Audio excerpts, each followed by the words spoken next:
Olá, meus queridos alunos do nono ano, tudo bem com vocês?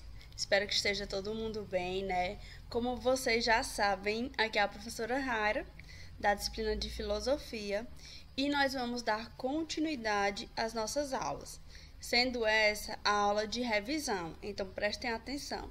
Nós não vamos dar continuidade às nossas aulas. Essa será a aula de revisão para as atividades avaliativas que vocês vão fazer, tá bom? Bom, professor, o que é que a gente vai estudar nessa revisão?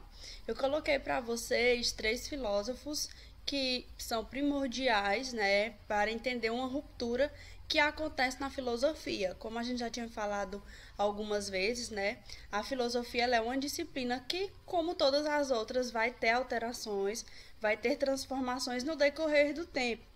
Os primeiros filósofos, por exemplo, os naturalistas ou pré-socráticos, estudavam o princípio da vida, né, procurando entender como surgiu o cosmos, todo o universo, né, a natureza.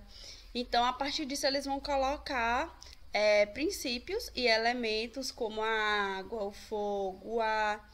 E isso vai tendo mudanças na filosofia. Alguns filósofos vão defender a razão, né, como primordial para encontrar uma realidade ou a verdade concreta da vida dos indivíduos, e já outros filósofos vão pensar o contrário. Por exemplo, Kierkegaard, Schopenhauer e Nietzsche vão dizer que a filosofia ela deve estudar a realidade concreta dos indivíduos, né, seus sentimentos, seus sofrimentos, né, sua realidade de fato. Então esses filósofos eles vão criticar, por exemplo, o racionalismo. Muitos filósofos vão, por exemplo, defender que a vida do indivíduo já está pré-estabelecido, ou seja, segue um plano racional, né, estipulado por uma ordem divina ou por uma força maior. Então, Kierkegaard, por exemplo, Schopenhauer e Nietzsche vão pensar o contrário, tá bom? Ou seja, que a filosofia ela deve defender, deve estudar o ser humano e suas afinidades, né, ali na sua infinitude mesmo da sua realidade. Então, Kierkegaard, por exemplo, ele vai dizer que os indivíduos eles têm traços semelhantes, né, comuns, mas cada um tem uma vida distinta, né? E nossa vida, nossa percepção vai ser alterada no decurso da nossa realidade. Então, por exemplo, eu sinto coisas que alguns de vocês podem não sentir, entendeu? Então, isso deve ser compreendido pela filosofia, né? A filosofia deve estudar e procurar entender o ser humano e sua realidade de fato. Ou seja, eles não vão concordar em utilizar a razão como o princípio de tudo, né? Ou seja, o fundamental para entender a sociedade. Não, nós temos também que entender os sentimentos e a realidade em que cada indivíduo está inserido, tá bom? Bom, então vamos aí, Kierkegaard. Kierkegaard ele vai defender a existência humana, sua vida e seus sofrimentos. Então, gente, Kierkegaard, prestem atenção, ponto principal de Kierkegaard, existência humana, tá bom? Falou em Kierkegaard, falou em existência humana.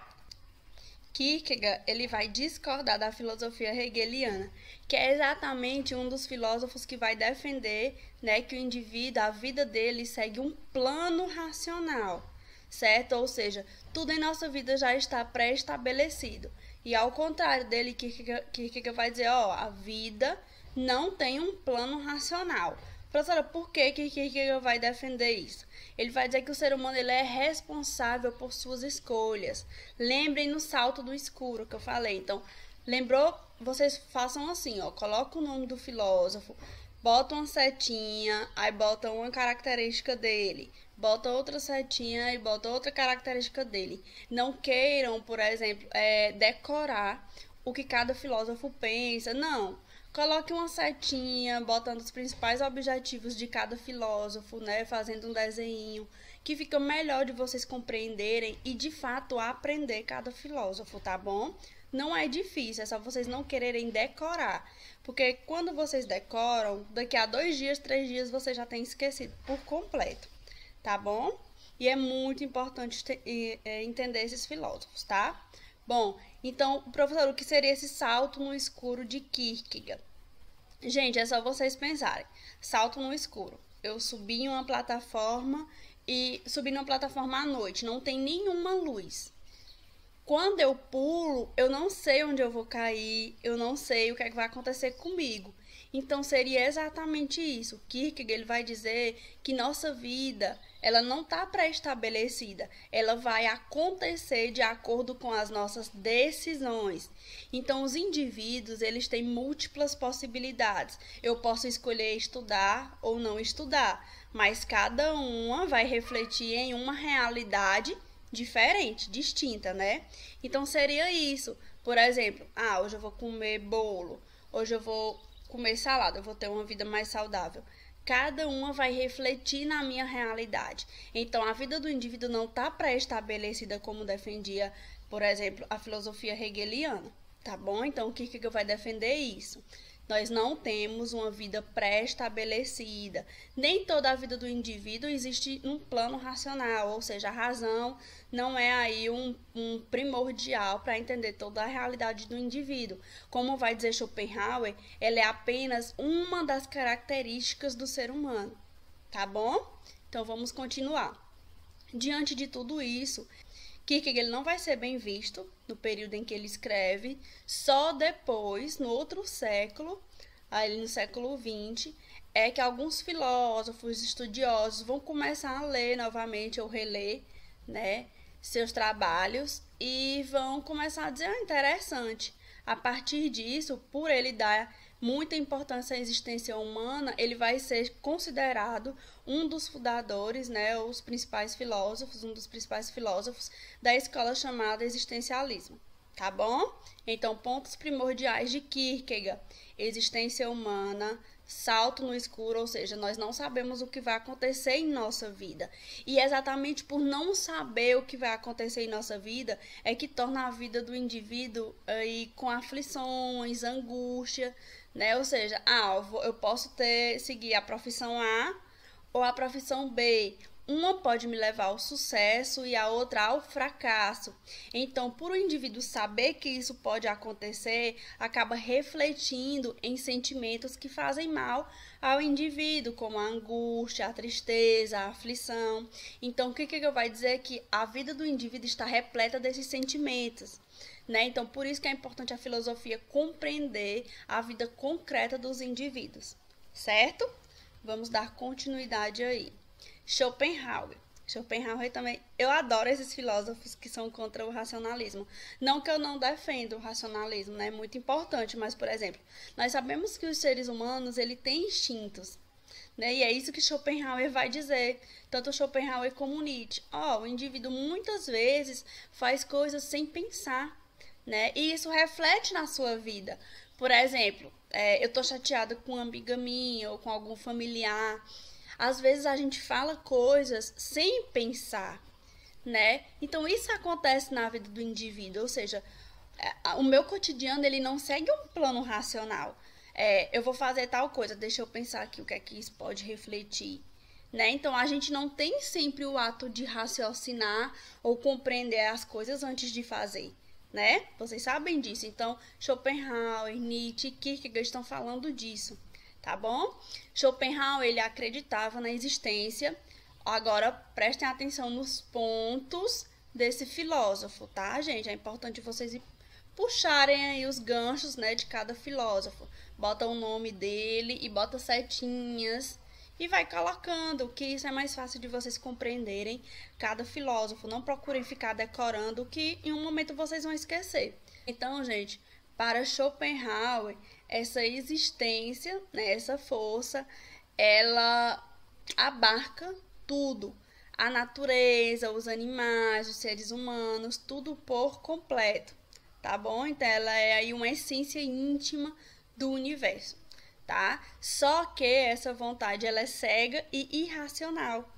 Ou seja, ela não estipula tudo o que vai acontecer na vida do indivíduo. E ele dá o exemplo dos animais, né? O cachorro, por exemplo.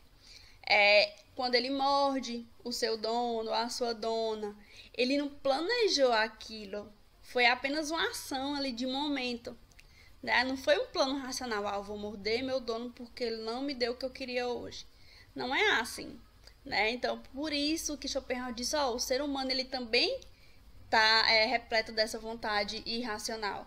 Porque quando eu tô com raiva de uma amiga minha, né, eu posso falar coisas sem pensar, de algum familiar, né? Se eu tô chateada, eu posso falar coisas que eu não deveria falar ou que depois eu penso, se eu tivesse pensado um pouquinho, eu não teria feito aquilo, né? Então, o ser humano ele também tem instintos, ele também está repleto dessa vontade que é cega e irracional, tá bom? Ou seja, a vida do indivíduo ela não segue um plano racional, então ele também vai se opor à filosofia hegeliana, tá bom?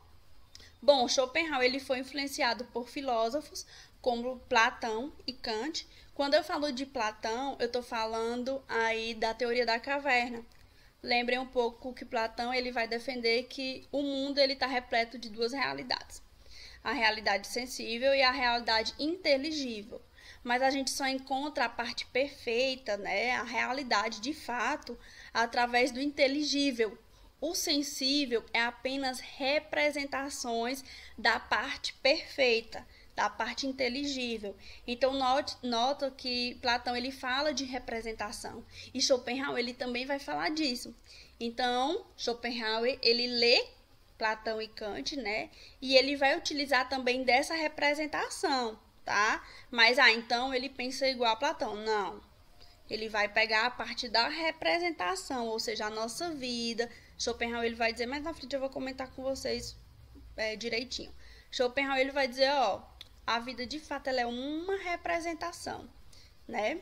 Então, tudo que acontece em nossas vidas não é a verdade, a realidade de fato, tá bom? Aquilo são apenas representações do que a gente vê, do que a gente toca, tá bom? Bom, ele vai ser considerado um dos filósofos pessimistas. Por quê? Porque ele vai dizer, ó, a vida do indivíduo está repleto, está coberto de coisas ruins. Imagine uma pessoa abraçando uma bola só com coisas ruins.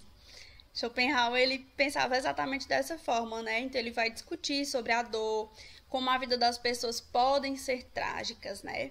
Então, outro ponto primordial de Schopenhauer, a razão seria apenas um dos aspectos do ser humano, tá bom? Um dos aspectos. Então, não é que ele não concorde que a razão é importante, mas que ela não é através dela que a gente compreende toda a vida do indivíduo, certo? Ela é apenas um dos aspectos. Vamos aí para o próximo slide. Viver é sofrer. Então, para Schopenhauer, viver, né, o indivíduo que vive, ele tem que entender que a sua vida vai estar repleta de sofrimento. Então, por isso que ele vai ser considerado aí um filósofo pessimista. Schopenhauer ele vai ter inspiração da tradição oriental exatamente para pensar aí sobre as representações, na qual ele vai dizer que o mundo ele é repleto de representações imperfeitas da realidade, ou seja, essas representações elas subvertem a realidade de fato, tá? Então elas são representações. Toda a nossa vida ela é repleta de representações, tá bom? Então, essa representação ela é uma ilusão que encobre a verdadeira realidade, tá? Então, ele vai falar um pouco sobre vontade e representação. Então, gente, eu também trouxe as obras principais de Schopenhauer, né? O mundo como vontade e representação, vocês já sabem, até porque quando a gente fala de Schopenhauer, a gente fala sobre essa representação e essa vontade, né? Sobre o fundamento da moral, da parerga e da paralipomena, tá? E a última aforismo para a sabedoria da vida, tá? Que vão ser as principais obras de Schopenhauer. Bom, então, professora, como é que o indivíduo faz para se distanciar dessa vontade, né, irracional, que é instintiva, que faz com que o indivíduo tenha a sua vida sempre coberta de coisas ruins, de sofrimento, de tristeza? Schopenhauer vai dizer que o ser humano, para de fato se distanciar dessa vontade, né, seria renunciando seus desejos, suas vontades, seus prazeres. A vontade, gente, para Schopenhauer, ela tem aí um desejo insaciável, né? Ela sempre infinito, ou seja, você nunca está satisfeito 100% com as coisas. Por exemplo, eu quero comer um bolo de chocolate. Eu tô com muita vontade de comer um bolo de chocolate, né? Já tem um nome, vontade. Quando eu como o bolo de chocolate, eu não me sinto saciável por completo. Então, Schopenhauer vai dizer que por o indivíduo estar sempre repleto dessa vontade, né, ele acaba não saciando por completo todos os seus desejos. Então, por isso que ele acaba tendo sentimentos ruins, tá? Então, só conseguiria de fato romper com essa vontade sufocando ela, tá bom? Ou seja, renunciando dos seus desejos. Vamos aí para o próximo. E Nietzsche, a negação da realidade. Já observem, Nietzsche, negação da realidade. Bom, Nietzsche ele vai se opor também, né, que existe, aos defensores que falavam que existe uma ordem para tudo o que acontece em nossas vidas. Pelo contrário, Nietzsche vai dizer que a vida está repleta de incertezas, de afirmações, de sofrimento e desejos. Então, observem que esses filósofos eles têm pensamentos parecidos, né? Eles se entrelaçam aí, acabam um chocando no outro, tá bom? Então, Nietzsche ele não vai acreditar que a vida do indivíduo está pré-estabelecido, como defendia muitos racionalistas. Para Nietzsche, a vida ela consiste na irracionalidade. Ou seja, Nietzsche ele vai falar muito sobre instintos. Ser humano, instinto, tá bom? Nietzsche vai exatamente criticar o racionalismo, o cristianismo, né? Então, observem, são 2 pontos aí. Falou em Nietzsche, falou em crítica ao racionalismo e ao cristianismo. Professora, por que Nietzsche vai criticar principalmente isso? Quando eu falo racionalismo, gente, eu já estou puxando aí também para a filosofia hegeliana, tá bom? Então, Nietzsche ele vai criticar esses 3 aspectos. O racionalismo, a filosofia hegeliana e o cristianismo. Nietzsche ele vai dizer que esses aspectos aí acabam controlando a vida do indivíduo e tirando dele, né, de fato, a sua vontade de potência. Ou seja, acaba aí aniquilando a vontade principal do indivíduo. E ele vai dizer, esses aspectos aí, o racionalismo, o cristianismo e a filosofia hegeliana acabam esquecendo da vida concreta do indivíduo, ou seja, o ser humano ele tem instintos, ele tem vontades, ele tem coisas que ele faz sem pensar, né? Isso reflete na sua vida. E esses filósofos, esses pensadores aí do racionalismo, da filosofia hegeliana e os defensores do cristianismo estão esquecendo disso. E eles acabam controlando, né, todo ser humano. E ele acaba o quê? Não vivendo de fato toda a realidade que ele tem para viver, certo? Então, por isso que Nietzsche vai criticar o racionalismo, o cristianismo e a filosofia hegeliana. Por exemplo, o cristianismo. O racionalismo é por defender, né, a razão como um princípio para entender toda a realidade, toda a vida, né, toda a existência. E o cristianismo por controlar, dizer, vocês têm que viver, vocês não podem fazer isso porque é errado. Ou seja, estipular as coisas que o indivíduo deve fazer ou não. E fazer com que ele acredite que existe uma vida após a morte, né? Uma felicidade que o espera se ele seguir aí um plano, né, cristão. Então, por conta disso, Nietzsche ele vai criticar esses aspectos por acabar controlando o ser humano e diminuindo a sua vontade de potência. E aí entra essa vontade de potência. Observem que são vontades diferentes, tá bom? A vontade de Schopenhauer não é a mesma vontade de Nietzsche. Nietzsche ele vai ler Schopenhauer, ele vai achar interessante a questão da vontade, mas não é a mesma vontade, tá bom? Para Nietzsche, essa vontade de potência seria a vontade de viver, de ser, de ir para além da sobrevivência, tá bom? Ou seja, eu vivo, mas não vou só seguir tudo que acontece na minha vida, todo dia a mesma coisa. Não. A vontade de potência, a vontade de lutar, é a vontade de ser, é a vontade de ir atrás das minhas coisas, do que eu quero, querer crescer, querer sobreviver, querer resistir a esses controles que são supostamente dados ao indivíduo desde quando ele nasce. Tá bom? Que seria aí o controle do racionalismo e do cristianismo à vida dos indivíduos, certo? Então essa vontade de potência seria isso. Diante disso, Nietzsche ele vai defender, é porque são muitos filósofos, ele vai defender a inversão dos valores.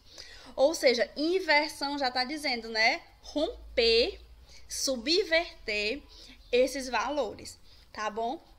Então, Nietzsche ele vai defender a inversão dos valores, ou seja, o ser humano parar de seguir valores pré-estabelecidos, né? Então, ele vai defender a inversão dos valores, que seria a morte de Deus. Bom, professora, calma, como eu sempre falo, calma. A morte de Deus não é a Nietzsche tá matando Deus, não é isso.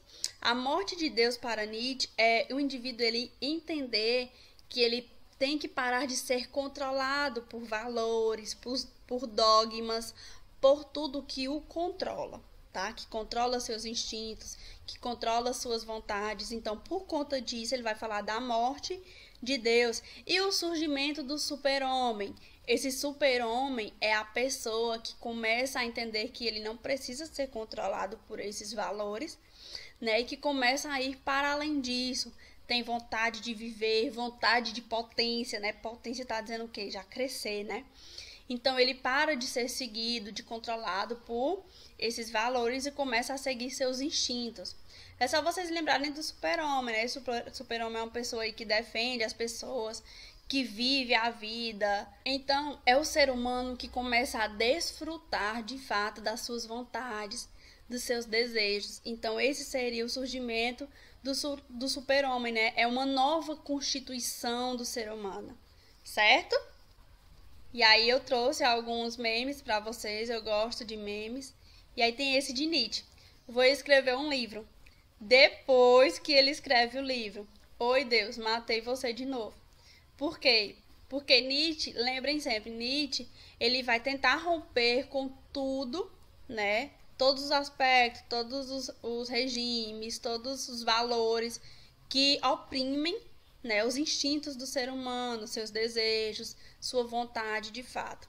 Então, por isso que ele acaba matando, né, Deus. Ou seja, não é Deus que ele mata, ao meu ver. Ele mata os valores do cristianismo, tá bom? Onde acaba controlando a vida do indivíduo, estabelecendo o que ele pode fazer ou não. E aí tem outro aí já é Schopenhauer, né? Schopenhauer, velhinho, cabelinho dividido. Bom, aí Schopenhauer tem: sempre que estiver triste, conta comigo, seremos dois tristes. Bom, como a gente falou, né? Schopenhauer ele vai ser considerado um dos filósofos pessimistas, né? Então, o próprio meme já fala tudo, né? Ele fala que a vida do indivíduo está repleta de tristezas, de aflições, de angústias, né? Tem coisas boas, mas também tem coisas ruins. E essas coisas ruins sempre estarão aí abraçadas com o indivíduo, né? Por conta da vontade. Bom, vamos aí para o próximo. Já pensando aí na quarentena que nós estamos vivendo. Aí tem Nietzsche começa a ler Nietzsche e faz cara de quem não está entendendo nada.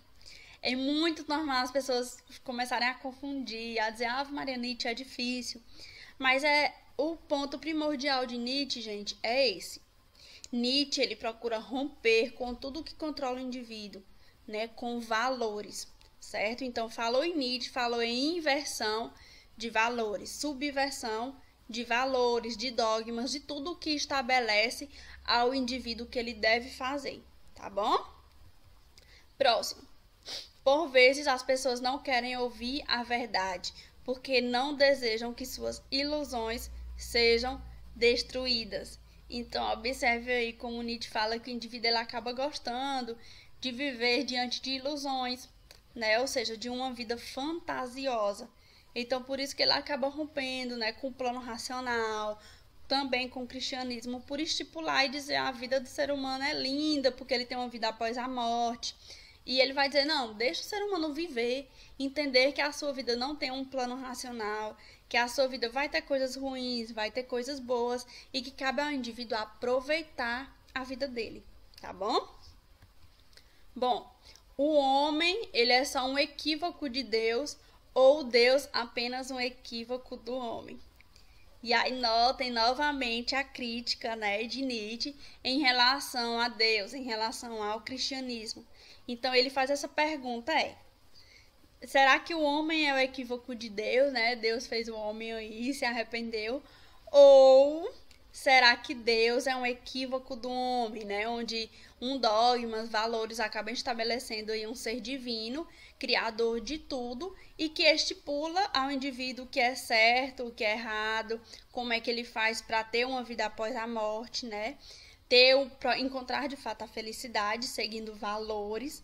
Então, notem aí que Nietzsche ele acaba dizendo, criticando, né, esse controle.